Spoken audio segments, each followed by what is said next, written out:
O nazismo foi uma das principais expressões do fascismo europeu que durou entre 1933 a 1945 sob a liderança de Adolf Hitler. Consolidado na Alemanha após a Primeira Guerra, o nazismo tinha como ideias principais a eugenia e o antissemitismo.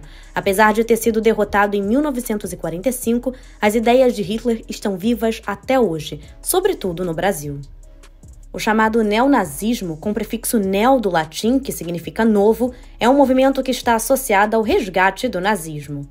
O neonazismo brasileiro, além da ideia mestra da supremacia branca, né? Veja, para quem assistiu ali o filme Bacurau, né? Tem uma cena épica ali, em que as pessoas se acham brancas sendo latinas. E a realidade mostra que elas não são vistas assim, né? Mas a ideia mestra se baseia num ideal, primeiro, de que os seres humanos se dividem em raças, o que já é falso, mas se baseia nessa falsa premissa, nessa falsa ideia, e de que existiria, com base nas pretensas raças, uma hierarquização de pessoas, uma hierarquização de grupos humanos em função das suas definições de raça. Então, ser neonazista incorpora essa falsa premissa da superioridade de uma raça sobre outra e da superioridade da pretensa raça ariana, essa é a ideia mestra. Mas, além disso, esse neonazismo, ele também se repaginou, né? Por isso, neonazismo. Então, ele também encarna um fenômeno muito misógino, né? A sua expressão é muito avessa às mulheres, é particularmente avessa às mulheres que têm ideias políticas, que se posicionam politicamente e que se autodeclaram como feministas. Então, existe todo um ódio especial dos neonazistas às mulheres, mas em particular às feministas. Então, é uma expressão misógina muito forte, que também é um traço caracterizador do neonazismo. Além disso, expressões também relacionadas à própria particularidade do Brasil, com questões relacionadas a origens regionais, a questões capacitistas, né? Se volta também contra pessoas com doenças raras ou pessoas com deficiência, são traços aí do neonazismo, que a brasileira, vamos dizer assim. O que eu acho que o pós-fascismo o pós-nazismo é um vínculo profundo com esse mundo anterior, né? É um vínculo profundo não mais com uma perspectiva ideológica baseada num partido, como no caso do fascismo e do nazismo, não mais numa perspectiva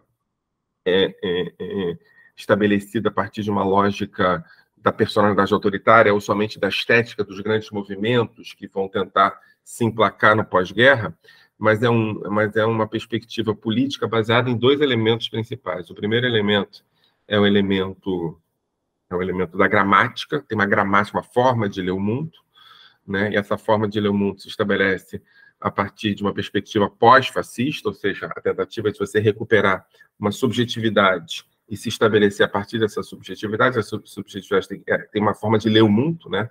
E aí você tem as mesmas autoritarismos, as perspectivas conspiracionistas, a dimensão de uma estética fascista, né? Mas sem uma perspectiva coerente, sem uma leitura coerente, reta, definitiva, horizontal.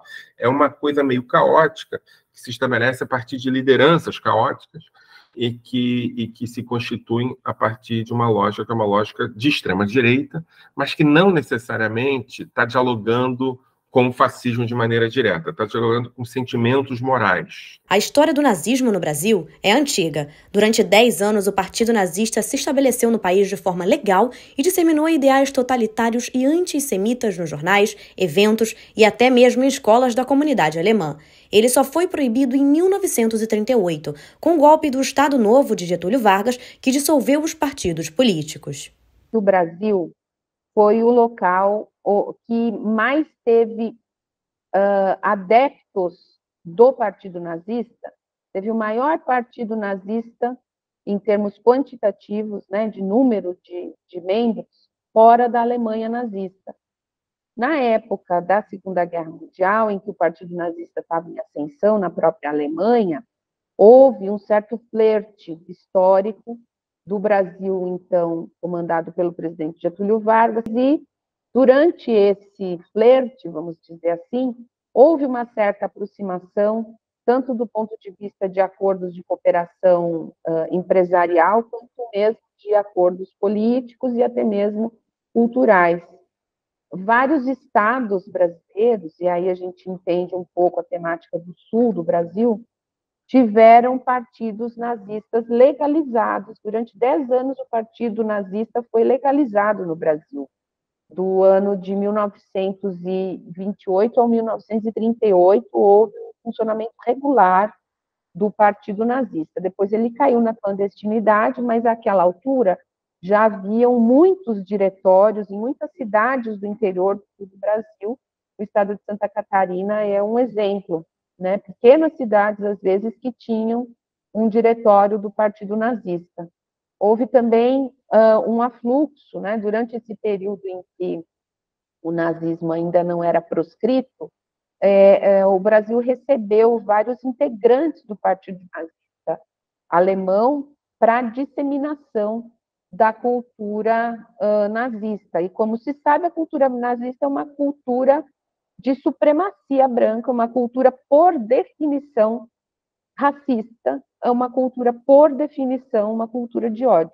Então, a gente começa a entender por que o Brasil se tornou, então, esse terreno tão propício para isso que a gente assiste agora. Depois de décadas com a ascensão da extrema-direita e a vitória de Jair Bolsonaro nas eleições de 2018, o número de células neonazistas se multiplicou no Brasil.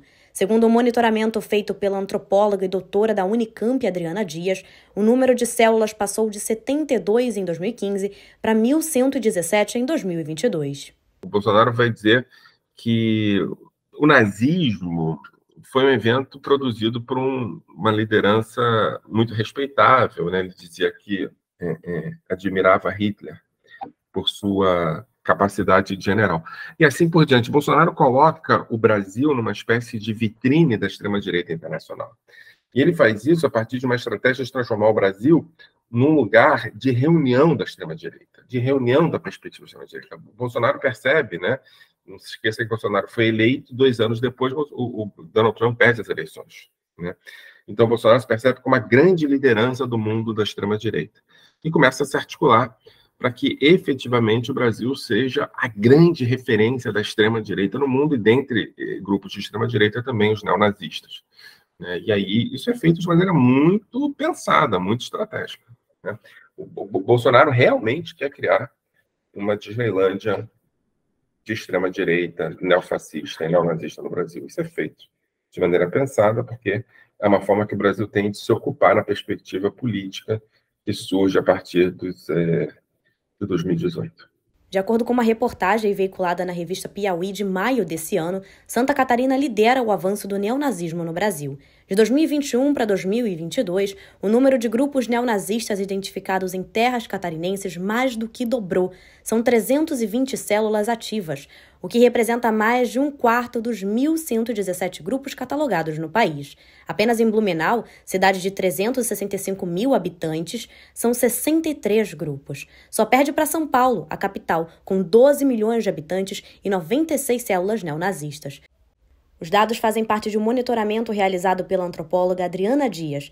O mapeamento vinha sendo feito a partir de aplicativos, grupos e fóruns na internet, e principalmente na Deep Web. Eles, basicamente, hoje em dia, têm se organizado utilizando muito a internet, né? E aí, tanto a internet profunda, a Deep Web, quanto os jogos online também têm sido, né, uma das plataformas que tem proporcionado essa organização transcontinental dos grupos neonazistas. Então, esses diálogos são feitos muito se utilizando das ferramentas que a Rede Mundial de Computadores franqueia. E também temos que dizer, e a batalha toda que se estabelece hoje no início do governo é no sentido de uma regulamentação das plataformas, né, uma regulamentação das Big Tech, a gente pode dizer que a forma como a internet se organiza hoje, não que se esteja propugnando uma censura, mas uma regulação. O que não se permite, não se deveria permitir em país nenhum do mundo, é que conteúdos que, pela própria disseminação, já configurariam um crime, né? Porque você estimular, por exemplo, a violência, a morte, ou, né, combinar massacres utilizando da internet, isso não deveria ser possível, né? Porque são condutas criminosas. Então, não se trata de censura, mas se trata de uma regulação para que crimes não sejam cometidos utilizando a internet como um instrumento. A internet não se torna um instrumento de crime. A gente tem que ter legislação e punição, né? Eu acho que nazista, bom é nazista preso, não tenha dúvida nenhuma disso. E a punição tem que ser baseada em uma legislação que agora a gente está tentando fazer avançar, né? A segunda questão, que eu acho fundamental, criar-se um novo consenso nacional, onde o nazismo, o fascismo, a extrema-direita, o ódio não caiba, né? Isso se faz a partir de um diálogo, de um grande diálogo nacional, que tem que ser feito no cotidiano, e eu acho que essa é a direção que a gente está tomando. E a terceira questão é mudanças radicais na educação. A educação brasileira tem que produzir um programa antifascista e antinazista. A gente está muito longe disso. Eu acho que desses 3 pontos, o último ponto é o pior ponto que a gente está. A gente não tem nada parecido